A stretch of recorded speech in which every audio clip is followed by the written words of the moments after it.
الحمدللہ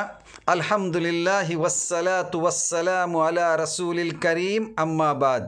اعوذ باللہ من الشیطان الرجیم بسم اللہ الرحمن الرحیم۔ سامعین کرام، جیسے کہ آپ سب جانتے ہیں کہ محرم الحرام کا مہینہ چل رہا ہے۔ آج اس کی 8 تاریخ ہے، کل 9 اور پرسوں 10 تاریخ ہے، جس کی اہمیت شریعت اسلامیہ کے اندر ہے۔ 9 اور 10 تاریخ کا خاص کر کے روزہ رکھنا چاہیے، روزے کا اہتمام کرنا چاہیے۔ اس کی بڑی فضیلت ہے۔ یہ روزہ جس کے بارے میں نبی علیہ السلام نے فرمایا، افضل الصیام بعد رمضان شہر اللہ المحرم، کہ رمضان کے بعد سب سے افضل روزہ محرم کے مہینے کا روزہ ہے۔ رمضان کا روزہ جو اللہ رب العالمین نے اس امت کے اوپر فرض کیا، اس کی جو اہمیت ہے، اس کی جو فضیلت ہے، اس کے بعد اگر کسی روزے کی فضیلت و اہمیت ہے شریعت اسلامیہ میں، تو آپ نے فرمایا افضل الصیام بعد رمضان شہر اللہ المحرم۔ یہ محرم کا مہینہ ہے جس کی اہمیت اور فضیلت کیا ہے، بہت زیادہ ہے۔ آپ نے آگے فرمایا وافضل الصلاۃ بعد الفریضۃ صلاۃ اللیل، اور اگر فرض نمازوں کے بعد اگر کسی نماز کی فضیلت ہے تو رات کو تہجد کی نماز ہے۔ اس طریقے سے اللہ کے نبی نے کیا ہے، دونوں چیزوں کی طرف اشارہ فرمایا۔ لہذا یوم عاشورہ 10 محرم کا روزہ رکھنا چاہیے، کیونکہ نبی علیہ السلام جب تک مکہ مکرمہ میں تھے، رمضان کا روزہ فرض ہونے سے پہلے آپ مسلسل 10 محرم کا روزہ رکھتے تھے۔ جب تک مکہ مکرمہ میں تھے، جب تک جو آپ صلی اللہ علیہ وسلم مسلسل جو ہے 10 محرم کا روزہ رکھتے تھے۔ اس کے بعد جب نبی علیہ السلام ہجرت کر کے مدینہ تشریف لائے تو آپ نے اس دن کا روزہ رکھا اور صحابہ کرام کو بھی رکھنے کا حکم دیا کہ 10 محرم کا روزہ رکھا جائے۔ جب رمضان کے روزے فرض قرار دیے گئے تو پھر اللہ کے نبی صلی اللہ علیہ وسلم نے فرمایا کہ جو چاہے اس دن کا روزہ رکھے اور جو چاہے نہ رکھے، آپ نے اختیار دے دیا۔ ایک اور حدیث ہے، حضرت عائشہ حدیث کے راویہ فرماتی ہیں کہ کانت قریش تصوم عاشورہ فی الجاہلیہ،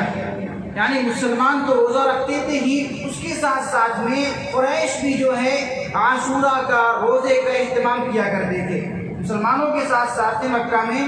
قریش بھی جو ہے عاشورہ کا روزہ کا اہتمام کیا کرتے تھے۔ یعنی اس سے اس بات کا اندازہ لگایا جا سکتا ہے کہ کس طریقے سے اس کی اہمیت اور فضیلت تھی کہ مسلمانوں کے ساتھ ساتھ میں کافر بھی جو ہے اس دن کا روزہ رکھا کرتے تھے۔ اس کے بعد جب نبی علیہ السلام مدینہ تشریف لے کر کے آئے ہجرت کر کے، تو آپ نے خود بھی روزہ رکھا، صحابہ کو بھی روزہ رکھنے کا حکم دیا۔ پھر رمضان کا روزہ فرض ہوا تو آپ نے اختیار دے دیا۔ تو بتانے کا مقصد یہ کہ جتنی اس کی فضیلت ہے کہ مسلمانوں کے ساتھ ساتھ میں قریش بھی اس دن کا ادب و احترام کیا کرتے تھے اور روزہ رکھا کرتے تھے۔ لہذا 10 محرم کا روزہ ضرور رکھنا چاہیے۔ اس کے بعد ابن عباس کی ایک روایت ہے، فرماتے ہیں کہ ما رأیت النبی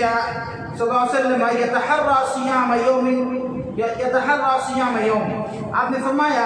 کہ میں نے نبی علیہ السلام کو کسی روزے کے تعلق سے کبھی نہیں دیکھا کہ جتنا زیادہ آپ کوشش کرتے ہوں، جتنی زیادہ آپ تیاری کرتے ہوں رمضان کا روزہ چھوڑ کر کے۔ جو نفلی روزہ ہیں اس کے بارے میں آپ نے بتایا، جتنے بھی نفلی روزہ ہیں میں نے آپ کو دیکھا کہ جتنا زیادہ آپ محنت کرتے تھے عاشورہ کا روزہ رکھنے کے لیے، جتنا زیادہ کوشش کرتے تھے، صحابہ کرام کو بتایا کرتے تھے، صحابہ کرام کو اس پر ابھارا کرتے تھے، اتنا کسی روزے کے بارے میں آپ صلی اللہ علیہ وسلم نہیں کیا کرتے تھے۔ یعنی اتنی زیادہ اس کی فضیلت تھی۔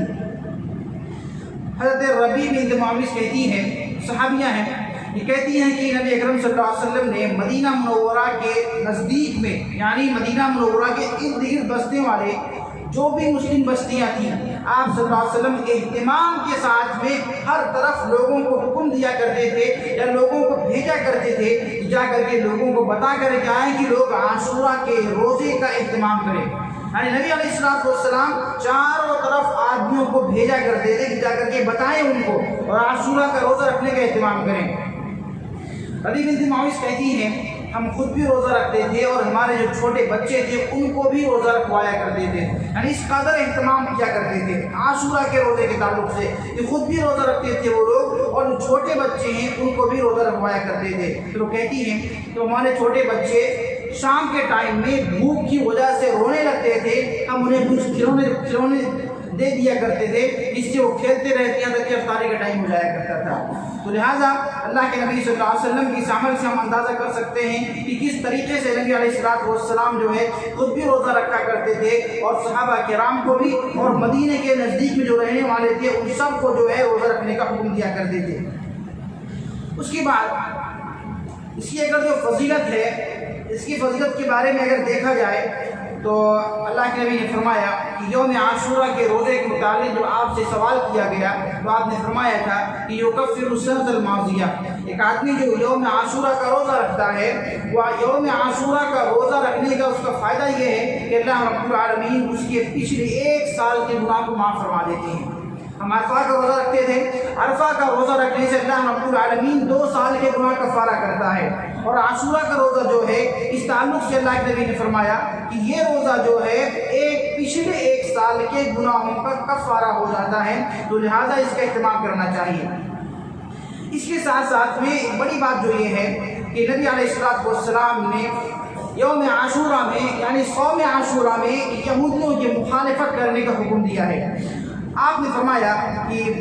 پہلے یعنی شروع اسلام میں یہ تھا کہ نبی علیہ السلام کو جب اللہ رب العالمین کی جانب سے کسی بات کا حکم نہ دیا جاتا تو آپ صلی اللہ علیہ وسلم کسی معاملے میں اہل کتاب کو، یہود و نصارہ کے جیسا عمل کرنے کو پسند کرتے تھے، کیونکہ وہ بھی اہل کتاب تھے، ان کے پاس بھی تورات اور انجیل موجود تھی۔ تو نبی علیہ السلام کو جب کسی معاملے میں اللہ کی جانب سے حکم نہ آتا تھا تو آپ صلی اللہ علیہ وسلم ان کے جیسا عمل کرنے کو کوشش کیا کرتے تھے۔ لیکن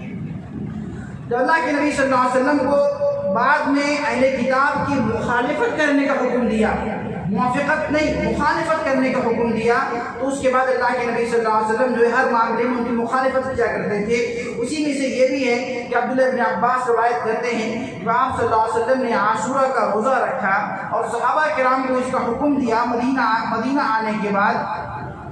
تو صحابہ کرام نے بتلایا کہ یا رسول اللہ اس 10 محرم کا روزہ جو ہے یہود و نصارہ بھی رکھتے ہیں، یہود بھی اس کا اہتمام کرتے ہیں۔ تو آپ نے فرمایا فَإِذَا كَانَ الْمُقْبِلُ إِنشَاءَ تعالیٰ سُنَّ يَوْمُ التَّاسِعِ، یعنی جب نیکسٹ ایئر آئے گا تو انشاءاللہ ہم جو ہے 10 محرم کے ساتھ ساتھ 9 محرم کا بھی روزہ رکھیں گے، اور 2 روزہ رکھ کر کے ہم یہودیوں کی مخالفت کریں گے۔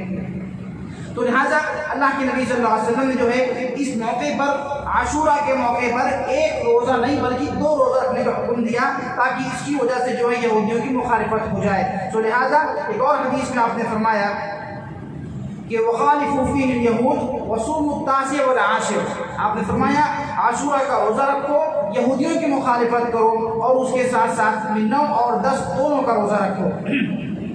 تو اس طریقے سے اللہ کے نبی صلی اللہ علیہ وسلم نے یہود و نصارے کی مخالفت کرنے کی بنیاد پر آپ نے اس موقع پر 2 روزہ رکھنے کے لیے کہا گیا، یہی بہتر ہے، یہی افضل ہے۔ لہٰذا ہم تمام کے تمام کو چاہیے کہ کل آنے والا دن جو کہ 9 محرم کا دن ہے اور پرسوں کا دن 10 محرم کا دن ہے، ان دونوں دنوں میں خود بھی روزہ رکھیں اور اپنے گھروں میں بھی روزہ رکھنے کا اہتمام کروائیں۔ اللہ رب العالمین سے دعا ہے رب العالمین ہم تمام کو عمل کی توفیق عطا فرمائے۔ آمین ثم آمین، وآخر دعوانا الحمد للہ رب العالمین۔